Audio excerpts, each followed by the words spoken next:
अस्सलाम वालेकुम नाज़रीन, मैं हूं फ़र्रुख अब्बास और चैनल है एनटीवी। इस वक्त हमारे साथ एक बहुत ही ख़ास शख्सियत मौजूद हैं। मैंने पूरा एक साल इस इंटरव्यू का वेट किया है। जब भी रिक्वेस्ट करते थे तो पता चलता था कि वो कुछ वजूहत की वजह से या टाइम मैच नहीं कर पा रहा होता था, तो हम ये कर नहीं पाए। हमारे साथ मौजूद हैं air commando retired Khalid Chishti साहब। खालिद चिश्ती साहब, मैं उनकी क्या तारीफ करूं कि मुझे ये लगता है कि अगर सबसे एक्यूरेट इंफॉर्मेशन किसी के पास होती है पाकिस्तान फोर्सेस के हवाले से, जो पिछले साल जंग हुई, तो मुझे लगता है सबसे ज्यादा खालिद चिश्ती साहब के पास मौजूद होती है। खालिद साहब वो बंदे थे कि जब ये जंग हो रही थी तो उस वक्त कंट्रोल रूम से इन्हें हर चीज बताई जा रही थी। तो एक एक चीज के ये शाहिद हैं, हर चीज इन्हें मालूम है और ये भी मालूम है कि पाकिस्तान अब क्या कर रहा है और आगे क्या हो सकता है। और ये जरूर है, हम उनसे रिक्वेस्ट करेंगे कि हमें हर सवाल का जवाब दें, लेकिन ये मजबूरी बिल्कुल नहीं है। जहां तक उन्हें लगे कि जवाब देना है वहां दें, जहां लगता है कि नेशनल इंटरेस्ट है वो नहीं बताना चाहते, तो उसमें किसी किस्म का कोई प्रॉब्लम नहीं है। तो हम खालिद सर आपको सबसे पहले तो खुशामदीद कहते हैं।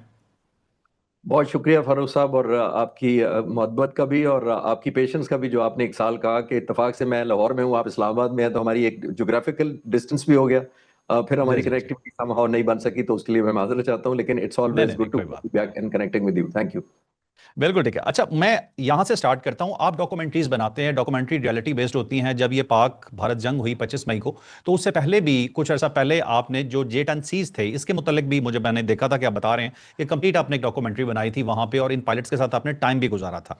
अभी आपकी एक और डॉक्यूमेंट्री आ रही है, आई है 8.0, और मैं अभी तक वो पूरी डॉक्यूमेंट्री देख नहीं पाया हूं, लेकिन जो अभी तक मैंने जितना देखा है मुझे ये पता चला है कि उसमें ऐसा ऐसा कुछ मौजूद है जो आम आदमी को नहीं पता। और पिछले एक साल में इस जंग के बाद खसूसी जितनी भी चीजें थी जो लोगों तक पहुंचाई गई, उनसे हट के भी बहुत सारी ऐसी इंफॉर्मेशन है जो क्लासिफाइड थी, लेकिन अब शायद उसे डिक्लासिफाई कर दिया गया है। तो मैं आपसे जानना चाहता हूं कि आपकी इस डॉक्यूमेंट्री में क्या ऐसा एक्सक्लूसिव है जो अभी तक हमें नहीं मालूम।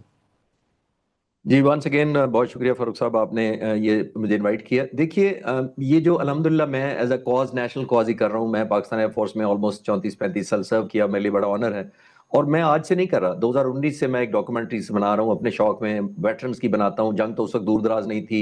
मुख्तलिफ वॉर वेटरन्स, ऐसे ऐसे हीरो पाक फ़िज़ाइया के खास तौर पर, उनको मैं कोशिश की कैमरे पे ला सकूं, जिन्होंने 1971 में दो दो जहाज हिंदुस्तान के मारे हैं। आज तक कैमरे के सामने उनकी शायद तस्वीर भी नहीं आई होगी। तो मेरे लिए ये हम्म। ऑनर है, और मैं as a part of my passion and love for Pakistan and particularly Pakistan Air Force के बारे में करता आया हूँ। मेरे लिए एक और ऑनर ये था, जिसकी वजह से आपने ये इंट्रोडक्शन में कहा है, कि मैं क्योंकि डॉक्यूमेंट्रीज बना रहा था, तो मेरे लिए ऑनर था कि जब उस रात को शूटिंग हुई है, तो मेरे लिए प्राइड था कि मेरे डायरेक्ट ऑपरेशन रूम से मेरी बात भी हुई और मुझे शेयर किया गया टॉप लीडरशिप की तरफ से कि ये हमने जहाज़ों का हिंदुस्तान का नुकसान किया है, और मुझे इजाज़त भी दी गई कि मैं मीडिया पर जाके ये शेयर कर सकूं। तो उस वक्त लाइव जो ब्रेक न्यूज़ की थी, एक मेरे थ्रू ही हुई थी। मैं अल्लाह का ताला का शुक्रगुजार हूँ, और पाक फिजाइया का भी, जिन्होंने मेरे पर ट्रस्ट किया। सिर्फ यहाँ स्टोरी खत्म नहीं हुई। उसके बाद जब 10 तारीख को सारी टनेज का हुआ, तो फिर मैंने कैलकुलेट किया, जो 10 मई को हमने हिंदुस्तान पर लास्ट ईयर बमबारी की थी, दोबारा मैंने पाक फिजाइया से वेरीफाई किया डाटा, जितनी मुझे सॉर्टीज पता लगी, क्योंकि मैं राब्ते में था, मेरा विजिट भी हुआ इस्लामाबाद ऑपरेशन रूम का। तो फिर उस डाटा की नजर रोशनी में मैंने जब कैलकुलेट करके, तो पाक फिजाइया से वेरीफाई भी किया था, जो मैं एक साल से कह रहा हूँ, कि जो 10 तारीख को हमने टनेज गिराई थी हिंदुस्तान पर 4.5 घंटों में, वो 1965 की 17 दिनों की जंग से ज्यादा टनेज थी अल्हम्दुलिल्लाह, जिसकी वजह से सीज फायर हुआ हम्म। था। और पहले मुझे हम्म। डाउट था कि ये मेरा डाटा ठीक भी है कि नहीं है, लेकिन पाक फिजाई ने मुझे फिर वेरीफाई किया था कि आपका डाटा ठीक है, मुझे इजाजत मिली थी मैं शेयर करूं। तो ये एक कंटिन्यू है, और उसी डिस्ट्रक्शन के कॉज है जो 34 जगह हमने हमला किया पाक फिजाइया ने, कामयाबी से 16 तकरीबन फ्रंट के एयर बेसिस को पिछली दफा नॉकआउट किया। तो उसकी वजह से ये सीज फायर हुआ था। मैं आज भी कायम हूं उस पर, और वक्त आएगा तो पता लग जाएगा लोगों को भी कि इंडिया ने पहले सीज फायर की दरखास्त की थी। अब हम्म। फास्ट फॉरवर्ड करते हैं पूरा जो एक साल जिसका आपने जिक्र किया, तो मेरे लिए एक और ऑनर की बात है कि पहले भी मैं पायलट्स को मिला था, उसके बाद भी मैं, मुझे खुसूसी परमिशन दी गई थी कि मैं उन्हीं ऑपरेशंस रूम में जाकर एविडेंसेस हम्म। देख सकूं।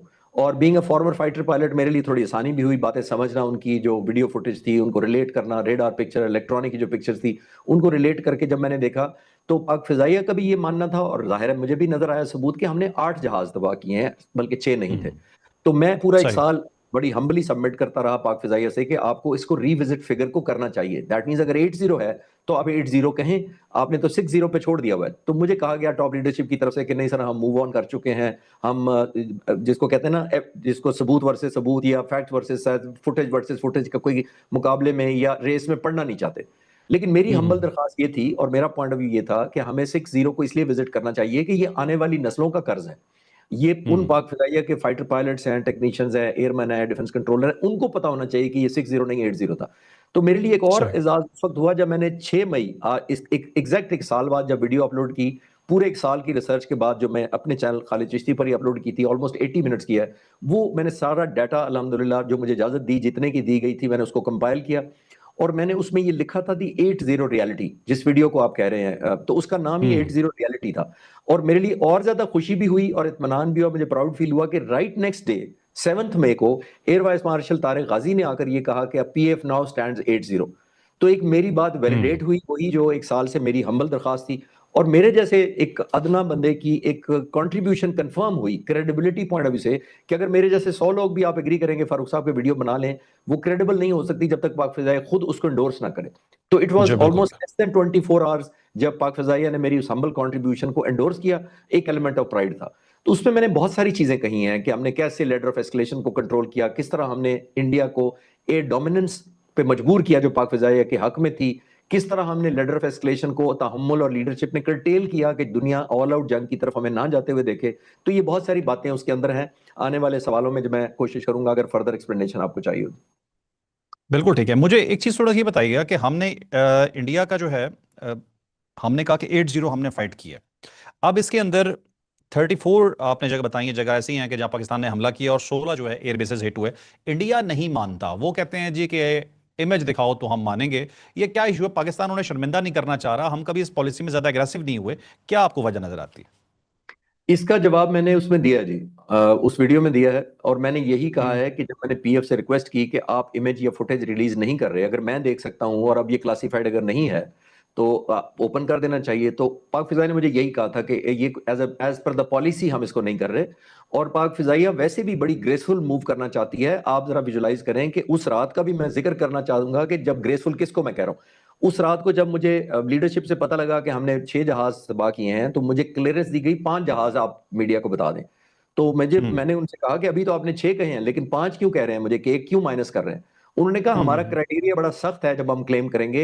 एक हमारी वीडियो फुटेज है जो कॉकपिट के अंदर पायलट की है, इलेक्ट्रॉनिक सिग्नल है, रेडार पिक्चर है, और फोर्थ ये है रैकेज, हमें मलबा मिलना चाहिए उसका इंडिया के अंदर। वो वेरीफाई छठे जहाज का नहीं हो रहा, इसलिए हम छठा जहाज अभी क्लेम नहीं करेंगे। तो ये हमारा ग्रेस था, यानी एक ओनर्स ऑफ रिस्पॉन्सिबिलिटी इस हद तक था कि हम इररिस्पॉन्सिबिलिटी से सिर्फ क्लेम करके बाद में विड्रॉ नहीं करना चाहते थे। तो मैंने 5 क्लेम बताया और दुआ की कि छठा भी आएगा, वो छठा आ गया। तो ये एलिमेंट जब मैंने अभी पूरे साल के दौरान पाक फिजाइया से कहा और लीडरशिप से कहा कि आप फुटेज रिलीज करें, तो उन्होंने कहा कि हम ये claim versus counter claim, image versus image और पिक्चर वर्सेस पिक्चर का मुकाबला नहीं करना चाहते। इंडियन एयरफोर्स को खुद पता है वो हमारी फुटेज माने या ना माने। आज तक मैं अपनी तरफ से आपको ऐड करूं फॉर एग्जाम्पल, इंडियन एयरफोर्स ने ये एक जहाज का भी नहीं माना। तो कम से कम एक हम्म जहाज का तो मान लेते जो चीफ ऑफ डिफेंस ने कहा था कि जहाज हमारे गिरे हैं। वो गिरने की हम्म फिगर इंडियन एयरफोर्स ने आज तक नहीं बताई। अगर हम 8 कह रहे हैं तो वो एक कह दें, वो नहीं कहेंगे, हम्म क्योंकि उनका ज्यादा नुकसान हुआ है। जो प्रेसिडेंट ट्रंप 11 पे ले गए वो वैसे नहीं ले गए, लेकिन पीएफ जैसे मैंने अर्ज अच्छा। किया कि एज पॉलिसी मैटर उससे आगे फुटेज और इन चक्रों में नहीं पड़ना चाहती। ये उनका अपना हम्म पॉलिसी है। लेकिन ये मैंने उस फुटेज में भी अपने वीडियो में भी कहा है कि एज एंड व्हेन कभी जिंदगी में हमारी मोहलत हुई और पीएफ ने फुटेज रिलीज कर दी, हर पाकिस्तानी हम्म का फखर से सर बुलंद होगा कि पाक फिजाइया ने क्या परफॉर्मेंस दिखाई थी। मैंने उसमें भी अर्ज किया। बिल्कुल ठीक है। मुझे एक चीज खालिद चिश्ती साहब ये बताइएगा कि नंबर 80 ही है या इससे ज्यादा भी हो सकता 80 से ज्यादा हो सकता है। पीएफ ऑफिशियल तो 80 ही मेंटेन कर रही है। मैं अभी भी कह रहा हूं कि ज्यादा हो सकता है, क्योंकि कुछ जो डैमेज उनके हुए हैं वो है? पॉसिबिलिटी ये है कि वो उड़ने के काबिल नहीं रहे, वो हुए हैं प्रॉक्सिमिटी फ्यूज की वजह से। प्रॉक्सिमिटी फ्यूज हम्म ये होता है कि एक दो डायरेक्ट वेपन डायरेक्ट जाकर हिट करता है, मिसाइल जो जाकर जहाज को लगता है। कुछ सूरतों में हम्म ऐसा होता है कि अगर जहाज क्योंकि मनूवर कर रहे होते हैं, ये कोई कैरम बोर्ड या बिलियर्ड की तरह एक जगह स्टेशनरी नहीं होता जब आप हिट करते हैं, क्योंकि हम्म 85 जहाज मूव कर रहे हैं, डायनामिक सिचुएशन है, डिफेंसिव मनूवर ले रहे हैं, अपने आप को बचाते हैं, एंटी मिसाइल फ्लेयर्स छोड़ते हैं। तो वो सारे के बाद ये भी पॉसिबिलिटी होती है कि मिसाइल ने जो 200 किलोमीटर का सफर तय किया, तो वो फाइटर जहाज जिसको लॉक किया हो वो कोई वैसे मनूवर कर ले। तो जब इस मिसाइल हम्म को लगता है, जो आपने लॉन्च किया होता है, कि ये लगे कि वो हिट नहीं डायरेक्ट करेगा और क्लोजेस्ट गुजरेगा, तो ये मिसाइल के अंदर एक प्रॉक्सिमिटी फ्यूज लगा होता है जो सेंस करता सही। है कि मैं डायरेक्ट हिट अब नहीं करूंगा, लेकिन मैं करीब तरीन गुजरूंगा उसके पास से वेपन एज ए वेपन। तो वो खुद अपने आप को हम्म डिस्ट्रैक्ट करता है, अपने आप को ठीक सेल्फ है। डिस्ट्रैक्ट करता है इन द क्लोजेस्ट प्रॉक्सिमिटी। तो वो क्लोजेस्ट हम्म प्रॉक्सिमिटी जो है वो बेसिकली जहाज को तबाह भी कर सकती है, मेजर डैमेज भी कर सकती है और माइनर डैमेज भी कर सकती है। सम टाइम जहाज को हम्म इतना कम नुकसान होता है कि वो लैंड कर सकता है, और बाज दफा ऑलमोस्ट उतना ही नुकसान होता है जितना डायरेक्ट मिसाइल हिट होने से होता है। तो ये जो हम्म। ऊपर के जहाज जो प्रेसिडेंट ट्रम्प क्लेम कर रहे हैं, पॉसिबली मेरा एनालिसिस ये कहता है पाक फिजाइया उसको रीइंडोर्स नहीं करती अभी, लेकिन मेरा अंदाजा ये है कि वो प्रॉक्सिमिटी फ्यूज का हिस्सा बने हैं। बिल्कुल ठीक है। अच्छा, मुझे एक चीज बताइएगा खालिद चिश्ती साहब, अगर दोबारा इंडिया, पहले तो ये बताइएगा कि ऐसी हरकत कर सकता है, अगर ये ऐसी हरकत करेगा तो इस दफा इंडिया का नुकसान क्या हो सकता है? देखिए, अभी जो 6 मई के वाकयात हुए, वो पूरा हफ्ता पाकिस्तानी कौम ने अल्हम्दुलिल्लाह प्राउडली एक मनाया, वो पूरा हफ्ता कि हमने ये विक्ट्री हासिल की थी। उस दौरान बहुत हम्म। सारे इंटरव्यूज मैंने दिए और मुझे कहा जाता था कि इंडिया सोच सकता है हमला करने का या हमला कर सकता है। तो मैंने ये जवाब दिया था कि हमले का सोच भी सकता है, हमला कर भी सकता है, हमला करने में कोई पाबंदी नहीं है। मसला इधर हम्म। आता है कि हमारे पाकिस्तानी फौज खास तौर पर जो से मुसल्लह फौज और पर्टिकुलरली पाकिस्तानी एयरफोर्स, फिर हम पर जवाब देने में भी कोई पाबंदी नहीं है। जिस तरह हम्म। 6 और 7 मई की दरमियानी रात हम पर जवाब देने में कोई पाबंदी नहीं थी, उन्होंने 85 जहाज भेजे। हम एक ऑप्शन हम्म। ये थी कि हम सिट बैक करते, उनके बॉम्ब रिसीव करते, खामोशी से अगले दिन प्रोटेस्ट करते, यूनाइटेड नेशन सिक्योरिटी काउंसिल का इजलास बुलाते, ओआईसी को रिक्वेस्ट करते कंडेम करें।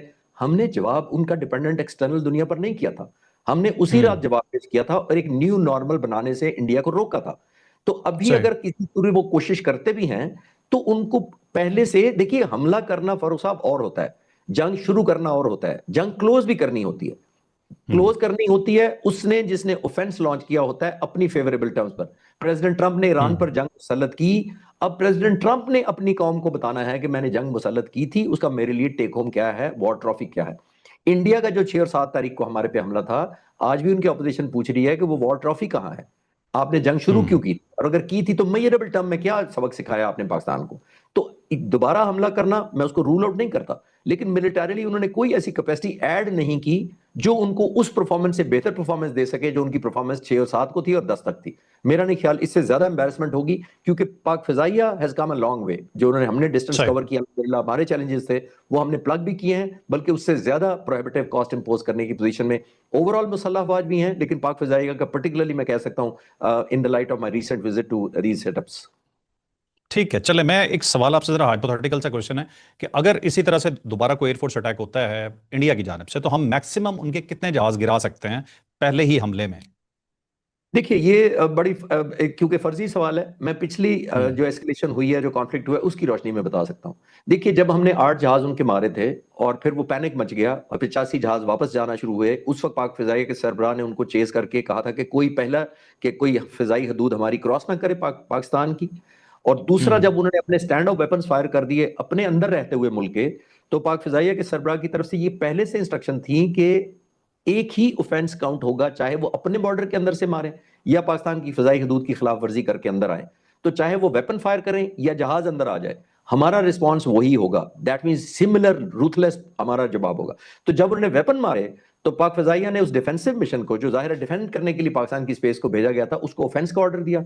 फिर हमने शूटिंग की और उसके बाद उनको चेस करने का हुक्म दिया। लेकिन जब हमने देखा कि इतनी पैनिक मची है, हमारा ज्यादा अपॉर्चुनिटी है, अब हम मार सकते हैं, तो पुल बैक कर लिया गया था। वजह वजह मैंने उस डॉक्यूमेंट्री में भी जिक्र किया है कि हम लेडर ऑफ एस्केलेशन को अपने कंट्रोल में रखना चाहते थे।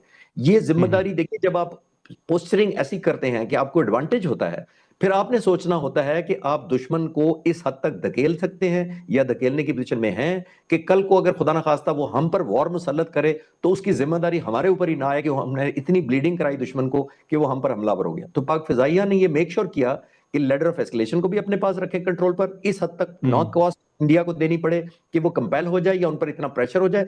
एक मिसाल मैं और आपको दे देता हूं जो मैंने उस डॉक्यूमेंट्री में जिक्र किया। आगरा पर हमारे ड्रोन्स फिर रहे थे, दिल्ली पर भी फिर रहे हम्म। थे, आगरा पर भी फिर रहे थे। आगरा जरा कैलकुलेट कर कितना डीप है, नंबर वन, उसके एयरबेस हम्म। पर A50 जहाज एक है, एयरबोर्न अर्ली वार्निंग अवैक्स जहाज है, जो एयरबोर्न अर्ली हम्म। वार्निंग है, 400-450 किलोमीटर से दुश्मन के जहाज का पता देता है। वो वाइट बॉडी हम्म। जहाज है, जैसा एक बोइंग होता है। वो हम्म। मेन स्ट्रक्चर या बॉडी वो रूस की है, उसके ऊपर उन्होंने मॉडिफिकेशन इजरायली रेडार से कराई है जो डिटेक्ट करता है, वो रेडार इजरायली है, वो उसका नाम सही। A50 एयरबोर्न अर्ली वार्निंग है। हमारे ड्रोन ने उसको लॉक कर लिया रनवे के ऊपर टैक्सी करते हुए। अब आप, हम्म। आसान था हमारे पाक फिजाइया के ड्रोन के लिए, अगर कमांड एंड ऑपरेशन सेंटर से उसको ऑर्डर करते कि इसको हिट करे, वो तो कट कर देता। लेकिन पाक फिजाइया हम्म। के सरबराह air chief marshal Zaheer Ahmed Babar Sidhu वहीं थे, ऑपरेशन रूम में थे। उन्होंने ड्रोन को पुल बैक करने का कहा और हमला नहीं किया। और वो बाद में हम्म। मुझे बताया गया कि वजह सिर्फ यही थी कि वो इतना बड़ा माइटी उनका सिंबल ऑफ प्राइड था कि अगर उसको अटैक करते तो इंडिया में लेडर ऑफ एस्केलेशन हम जंप अप कर जाते, और पाक फिजाइया नहीं चाहती थी कि हम खुद अपने पाकिस्तानी कौम पर कोई जंग मुसल्लत करें। तो ये होता है हम्म। Onus of responsibility. तो इससे अगली हम्म। जंग का आप हिसाब लगा लें इंशाल्लाह ताला। कौम की तवक्कुआत पर पाक फिजाइया इससे भी ज्यादा पूरी उतरेगी। आइंदा अगर इस तरह की कोई हरकत हुई तो मेरा ख्याल एस्केलेशन लेटर फिर तो शायद अब तो मेरा ख्याल कंट्रोल नहीं किया जाएगा, क्योंकि कितनी बार इनकी हरकतें बर्दाश्त होंगी। अच्छा, अब एक चीज मैं आपसे पूछना चाहता हूँ सर, कि J-35 हमारा कौमी सवाल बन चुका है जी, कि J-35 कब आ रहे हैं, कि मुझे ये बता दीजिएगा।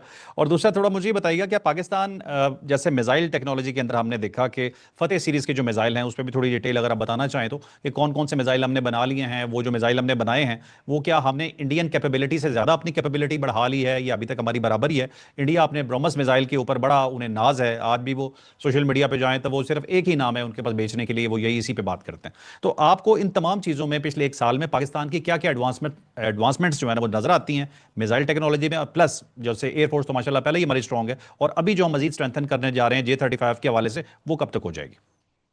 देखिए J-35 is one of the options जो पाक फिजाई कंसिडर कर रही है और इंगेज भी है चाइना के साथ, लेकिन इसी तरह हम दुनिया में और ऑप्शंस भी देख रहे हैं, हमने कोई लॉक नहीं किया। क्योंकि आपके साथ मेरा पहला प्रोग्राम है तो आई हम्म। थॉट क्लियर कर दूं, क्योंकि बिल्कुल आपने ठीक कहा कि रिपीटेडली क्यूरियोसिटी भी होती है और कुदरती बात है, इसमें हम्म। कोई वो नेगेटिव बात नहीं है, पॉजिटिव बात है कि कौम चाहती है कि हमारा दिफा और नाकाबिल तस्खीर हो जाए, तो उसकी वजह से लोग और आप जैसे दोस्त भी इंटरेस्ट भी लेते हैं और लेनी भी चाहिए। लेकिन अभी फाइनल कोई ऐसी पोजीशन में नहीं है हम, या मैं भी नहीं हूं कि मैं ये कह सकूं कि ये फाइनल हो गया है और ये टाइमलाइन है या ये डिलीवरेंस है। पहली बात, हम अपना भी जहाज सही। तैयार कर रहे हैं, PFX हमारे बेस कामरा पर हो रहा है, एरोनॉटिकल कॉम्प्लेक्स के अंदर, उस पर भी बहुत काम हो रहा है। हमारी हम्म। चाइना के साथ बहुत कोलैबोरेशन है, हमारी तुर्की के साथ बहुत कोलैबोरेशन है, ड्रोन्स में भी रही है और बहुत सारी टेक्नोलॉजी के अंदर, तो उस पर काम हो रहा है। जहां तक आपने हम्म। रॉकेट्स की बात की है और खासतौर पर अल-फतह मिसाइल की बात की है, देखिए हम मिसाइल वर्सेस मिसाइल का हिंदुस्तान से मुकाबला नहीं करते, नंबर वाइज हम्म। भी नहीं करते, रेंज वर्सेस रेंज भी नहीं करते। हम करते हैं एक और डायमेंशन में, जो हमने पिछली जंग में भी किया, वो करते हैं advancement, technological hmm. Advantage, more accuracy hmm. And survivability.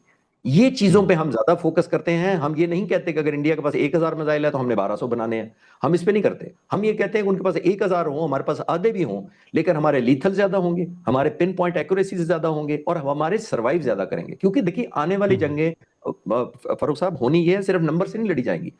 आने हम्म। वाली जंगें लड़ी जाएंगी आपकी कॉस्ट इफेक्टिवनेस से, आपके मिसाइल्स और वेपन्स और जहाजों की सर्वाइवेबिलिटी से, लीथैलिटी से, एंड जिसको कहते हैं कॉस्ट इफेक्टिव, आप कितनी प्रोहिबिटिव कॉस्ट दुश्मन पर इम्पोज कर सकते हैं। तो हमने जो पिछले दिनों मिसाइल्स अपग्रेड किए हैं, कुछ मिसाइल टेस्ट भी किया आपने, वो हमने नंबर का कभी नहीं किया, उनकी एक्यूरेसी बढ़ाई गई है, उनके लिए इलेक्ट्रॉनिक काउंटर काउंटर मेजर्स वो किए गए हैं।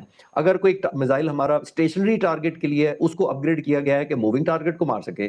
जैसे हमने अभी बाबर एक फायर किया है, इससे पहले तैमूर पाक फिजाइया ने फायर किया था, वो इंडिया की रेंज वर्सेस रेंज नहीं मुकाबला करते। हाँ, ये मैं कॉन्फिडेंस से अल्हम्दुलिल्लाह कौम को अच्छी खबर दे सकता हूँ कि हमारी एक्यूरेसी कह लें, उसकी लिथैलिटी कह लें, और जैसे मैंने कहा सर्वाइवेबिलिटी, यानी against jamming, electronic measures, air defence measures, उसके खिलाफ सर्वाइव करके अपने टारगेट तक जा पहुंचने की सलाहियत जो है, हम बेसिकली उस पर ज्यादा काम करते हैं जी। बिल्कुल ठीक है। चलें, मुझे एक चीज़ और आपसे जाननी है।